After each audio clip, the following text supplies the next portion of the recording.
Buenas, ¿cómo están? Espero que muy bien. Esta es una clase del Seminario Teórico Práctico de la materia Práctica Profesional de la Facultad de Derecho de la UBA. El tema que vamos a ver hoy es el relativo al lenguaje sencillo o lenguaje simple y llano o lenguaje eficaz, como prefieran llamarlo, ¿no? Se trata de un tema importante para la práctica profesional del derecho, ya que nosotros como profesionales nos relacionamos mediante la palabra y la comunicación. Sea que todo el discurso se monta alrededor del discurso, ¿no? La expresión propia del derecho es un discurso, es el habla. Y nosotros hablamos, ¿no? Nos dirigimos a los tribunales, nos dirigimos a las otras partes y también nos dirigimos a las personas que asistimos. Entonces la comunicación, el lenguaje que utilizamos es algo así como la herramienta principal de trabajo de la práctica profesional nuestra. De ahí la importancia, la centralidad que tiene el uso del lenguaje. Recordemos un poco brevemente eh, algunos criterios básicos, principios básicos de la atención adecuada a las personas que asistimos. Tiene que ver con el principio de reserva, el principio de confianza y el principio de una comunicación efectiva, simple y sencilla con la persona consultante. La persona asistida tiene un derecho a comprender lo que le está pasando, la situación jurídica en la que se encuentra y un derecho a comprender también el mensaje que nosotros le estamos dando, ¿no? Si se trata de hacer una comunicación efectiva, simple y sencilla con la persona consultante es porque ésta tiene como contracara un derecho a la comprensión. Y este derecho surge desde el primer contacto profesional que tengamos con la persona. Sea, por ejemplo, ustedes en la primera asistencia, en la primera consulta y luego en adelante, ¿no? Esto último, lo de la comunicación efectiva, simple y sencilla, exige la realización de un lenguaje adecuado. Veamos primero qué es el lenguaje, ¿no? Primero, es parte de la cultura. No es un fenómeno de la naturaleza, aunque lo tengamos naturalizado, ¿no? El idioma madre uno lo tiene naturalizado porque lo hablamos desde el origen de nuestra vida, pero en verdad se trata de un fenómeno social, que ha sido socialmente construido. Por eso se dice que es un fenómeno de la cultura. Transmite ideología y valores y visiones de mundo. Es una convención social, a la vez no viene individualmente impuesta y nos constituye como personas. El lenguaje es también una creación del pueblo, es una creación popular. Se crea mediante la creación del pueblo, mediante el acto de hablar de la gente a lo largo de la historia que lo va transformando, ¿no? Porque el lenguaje está en constante transformación colectiva, aunque a nosotros nos parezca imperceptible, ¿no? Pero pensemos en el lenguaje que se hablaba, en el español que se hablaba hace 50 años atrás, o bien en el siglo XIX, o en la época colonial, ¿no? O en la época de la España medieval. Por otro lado, no admite autoridades. La única autoridad es el habla mismo popular, que va incorporando palabras nuevas, giros lingüísticos nuevos, y va dejando en desuso otros. Y la RAE, o sea, la Real Academia Española, es interesante recurrir a ella para precisar palabras, por ejemplo, para citarlos en nuestros escritos, ¿no? Según la RAE, la etimología de esta palabra o la definición de esta palabra es tal. Bien, esto es una referencia importante que nos puede llegar a ser útil en nuestros planteos, pero la RAE misma no explica, ella misma explica que su función es reconocer el uso del lenguaje que la gente efectivamente realiza en la práctica diaria. ¿Eh? Eh, Bien, y el lenguaje del derecho es lo que se denomina un lenguaje técnico. Usa palabras con un significado específicamente determinado por las normas por el sistema normativo, pero también por la cultura jurídica, que es la cultura de los jueces, de los profesores, y el sentido común de abogados y abogadas, ¿no? Esto establece una relación desigual entre las personas, en el seno mismo de la sociedad, que nos divide entre quienes poseemos el conocimiento de ese lenguaje técnico y quienes no, quienes son dueñas del saber usar ese lenguaje y quienes no lo usan, ¿no? De manera tal que acá hay una primera diferencia que nos ayuda para entender el carácter técnico del lenguaje jurídico específicamente, que es que hay una relación de poder, en la cual la persona consultante se siente disminuida o subordinada. Viene a hablar con nosotros que entendemos un lenguaje o sabemos usar un lenguaje o una jerga, si quieren, por otro lado, que ella no sabe. Ahora esto no pasa solo con el derecho, ¿no? Esta relación entre el lenguaje y el poder ocurre con otras actividades como por ejemplo la economía, ¿no? Raúl Scalabrini Ortiz decía algo muy interesante, ¿no? Un pensador y escritor argentino del siglo XX, de mediados del siglo XX. Estos asuntos de economía y finanzas, decía, son tan simples que están al alcance de cualquier niño. Solo requieren saber sumar y restar. Cuando usted no entiende una cosa, pregunte hasta que la entienda. Si no la entiende, es que están tratando de robarlo. Cuando usted entienda eso, ya habrá aprendido a defender la patria en el orden inmaterial de los conceptos económicos y financieros. Bien, esto lo dijo en los años 50, pero creo que es válido también para la actualidad del derecho, ¿no? Los asuntos del derecho son en verdad simples y están al alcance de cualquier persona. Lo que ocurre es que el lenguaje técnico es un poco lo que los opaca y genera esa distancia con la gente. Y de ahí vienen las trampas del derecho, ¿no? En definitiva, lo importante para tener en cuenta para nosotros es que hay una relación distante entre la gente común y el lenguaje jurídico y el derecho también, ¿no? Pero que esto se hace a través del lenguaje, ¿no? Y esto implica también, se traduce en una relación de subordinación entre la persona consultante y el abogado o abogada, que para que haya una buena atención, una relación de confianza, debe de desmontarse inicialmente. No es solo un problema de uso inadecuado del lenguaje, existe un derecho a comprender por parte de esta persona consultante. Y que el mismo se vuelve parte fundamental del derecho al debido proceso, ya que no podemos hablar de derecho al debido proceso, es decir, de garantías mínimas dentro de un proceso judicial, si es que la persona consultante, que termina siendo usuaria del sistema judicial, no comprende las comunicaciones que le emite el órgano de administración de justicia, ni tampoco las que le dice su abogado o abogada, ¿no? ¿Cómo va a poder defenderse eficazmente? ¿Cómo va a poder explicarse? ¿Cómo va a poder peticionar correctamente si no comprende la situación en la que está envuelta, si no comprende el mensaje del juez o de la jueza, si no comprende el mensaje de los empleados, si no comprende tampoco el mensaje del abogado o de la abogada, ¿no? De esta manera, el derecho a la defensa se ejerce mediante una comprensión de parte de la persona asistida, y esto empieza en la relación con su profesional. Derecho al debido proceso y derecho a la defensa están condicionados fuertemente por este condicionamiento cultural que es la comprensión del lenguaje. Y la manera de hacerlo es mediante un lenguaje, un uso simple y adecuado y sencillo del lenguaje.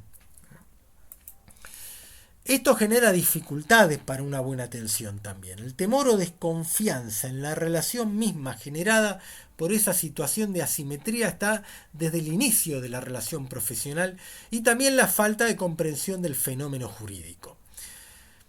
¿Para qué sirve entonces el lenguaje sencillo y llano? Sirve, digo yo, ¿no?, para democratizar la cultura jurídica, que de esta manera se aparece sino como una cultura jurídica muy técnica y ajena y distanciada, ¿no? Elitista también, ¿no? Porque solo unos pocos tienen acceso a ese lenguaje. A veces ni los propios abogados y abogadas podemos entender lo que quiso decir un juez, ¿no? Piensen en en las dificultades del lenguaje que a veces ofrece la teorización jurídica, ¿no? Democratiza la cultura jurídica, el lenguaje sencillo y llano, y también la relación de los y las profesionales con la gente. Esto es algo muy importante. Nosotros somos responsables del tipo de vínculo que tenemos con nuestro asistido. ¿Queremos un tipo de vínculo democrático o elitista? También sirve el lenguaje sencillo y llano para garantizar el derecho a comprender, para garantizar entonces el derecho al acceso a la justicia, al debido proceso y a la defensa de los derechos, ¿no? El derecho a la comprensión es no, es esencial para estos tres derechos. Es la condición que permite estos tres derechos. Y el lenguaje liso, sencillo, llano, adecuado a una comunicación real, está en el centro del derecho a la comprensión. Bien, ahora veamos qué es el lenguaje sencillo, ¿no? El lenguaje sencillo es el uso del lenguaje común y entendible para todas las personas participantes del diálogo. No se trata de creer que uno está bajando el nivel del lenguaje, es decir, usamos un nivel alto, culto, erudito, y bueno, ahora tenemos que hablar un lenguaje vulgar para que nos entienda. No es esta la operación que estamos haciendo, ¿no? Porque si nosotros creemos esto, vamos a seguir insistiendo en la creencia de suponer una superioridad previa respecto nuestra en relación a los demás, ¿no? Y esto es falso, esto es justamente lo que hay que desmontar. Esto está en el centro de una cultura jurídica elitista y antidemocrática, ¿no? Una cultura jurídica democrática parte de la base de creer que todas las personas somos iguales. Solo que bueno, nosotros somos los profesionales y ya vimos en qué consiste el monopolio de la producción jurídica, el monopolio de asistir a los tribunales, y el correlato de esto es el monopolio de el conocimiento sobre el lenguaje técnico. Pero este lenguaje técnico aparece como opaco, como dificultoso, como ajeno y hasta hostil. Entonces sí se puede democratizar, ¿no? Democratizar significa simplemente que sea comprensible para todas las personas participantes del diálogo. Existe una sintaxis de la cultura jurídica propia que es alejada de la lengua común empleada por las personas, que es lo que caracteriza a este carácter elitista del lenguaje jurídico. Su característica más notable es tal vez que recurre a errores sintácticos, ¿no? La Cumbre Judicial Iberoamericana elaboró en el año 2015 un documento que se llama Anexo Lenguaje Claro y es en relación a redacción de las sentencias judiciales. Allí se señaló, entre muchísimas otras cosas, yo rescato una sola, ¿no? Para dar un ejemplo. Allí decía que las sentencias que habían leído, que era un poco un muestreo de la cultura judicial sudamericana, habían visto que había que redactar los actos de comunicación, las resoluciones de trámite, como los emplazamientos y las citaciones, en un lenguaje fácil y comprensible para las personas interesadas, ¿no? Ejemplo, en vez de, abro comillas, emplácese a la demandada a comparecer al juzgado en el plazo de ley, cierro comillas, se debería decir, abro comillas, se le llama a presentarse al juzgado tal, en la dirección tal, en el horario tal, en el plazo de tantos días para responder una demanda, reconocer como suya la firma en un documento, cierro comillas. Bien, Esto que se señaló respecto del lenguaje de las sentencias judiciales vale también para la relación profesional con la persona asistida. ¿Eh? Se trata de, en definitiva, de buscar un equilibrio entre el rigor técnico necesario de las expresiones y su comprensión por parte del resto de la población. Es decir, el lenguaje jurídico tiene un rigor técnico, ¿no? Esto es necesario, ¿eh? Pero por otro lado, se requiere también de cumplir con la comprensión, el derecho a la comprensión por parte del resto de la población, ¿no? Principalmente de lo que se trata es imprescindible lograr claridad, saber perfectamente lo que ha de expresarse, ¿eh? Felipe Fusito, un sociólogo del derecho, ha trabajado estos temas. Él decía, abro comillas, la técnica ha ido alejando el hablar forense del lenguaje común, a partir del profesionalismo propio de cualquier tarea especializada, situación que resulta en parte inevitable.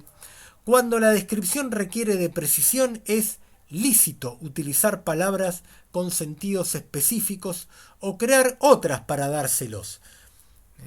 Por ejemplo, y cierro comillas, ¿no?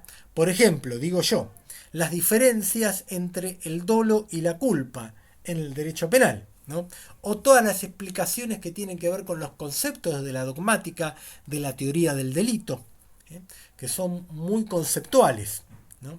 Entonces ahí se requiere de una profundización técnica, pero que de todas maneras se puede explicar con mucha claridad, ¿no? El dolo, ¿qué es? Es la intención de hacer algo. ¿Y la culpa qué es? Bueno, no tuvo la persona la intención de hacerlo, pero se imaginó que podía ocurrir ese resultado y que de todas maneras realizó el comportamiento, ¿no? No tiene mucha dificultad esto, ¿no? Bien.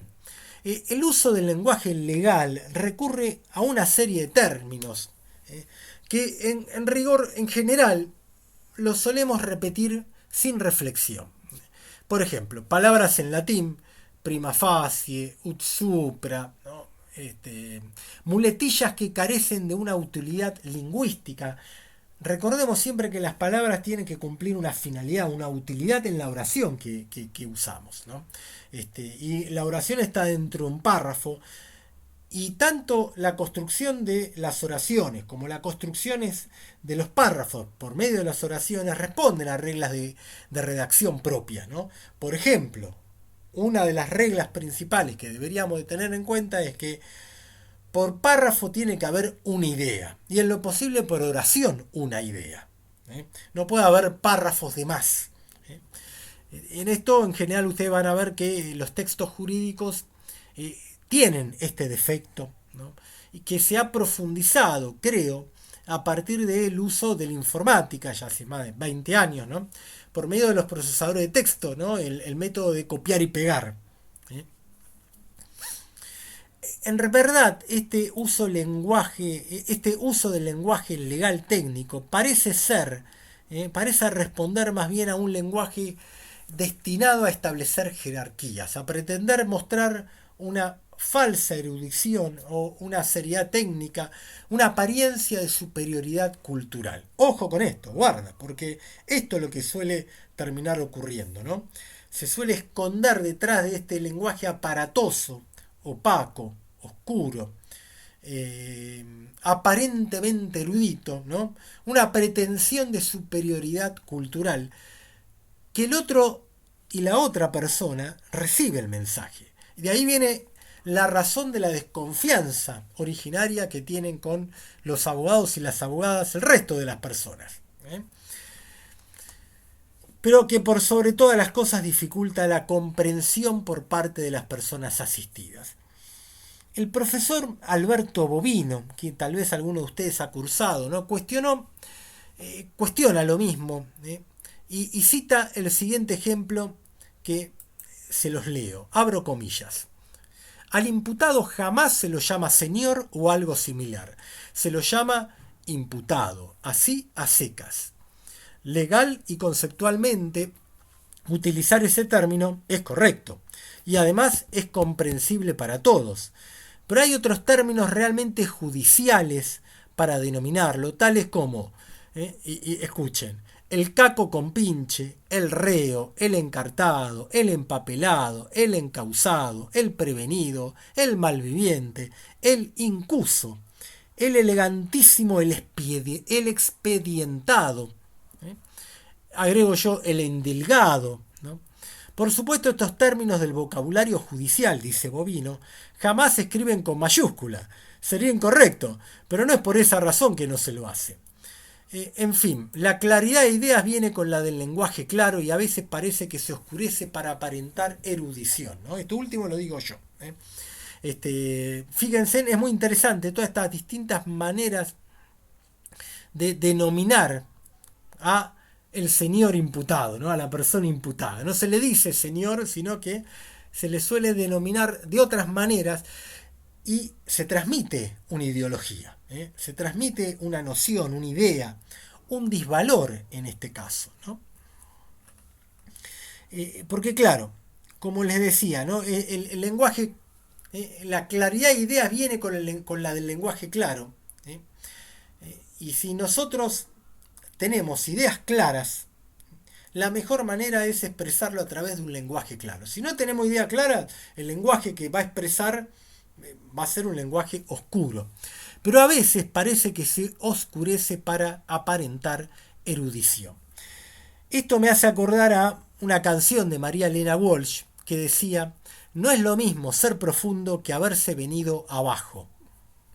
Finalmente les dejo en archivos aparte unas pautas de comunicación de un juzgado nacional de primera instancia en lo civil, el número 1, que es muy interesante porque en base un poco a estos criterios y a la idea de el derecho a un lenguaje sencillo y llano y el derecho a la comprensión por parte de todas las personas, produjo una serie de pautas, redactó pautas muy interesantes.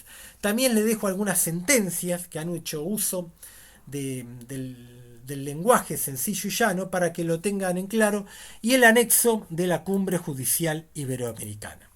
Bueno, espero que esté muy bien, les agradezco mucho, les mando un saludo muy grande.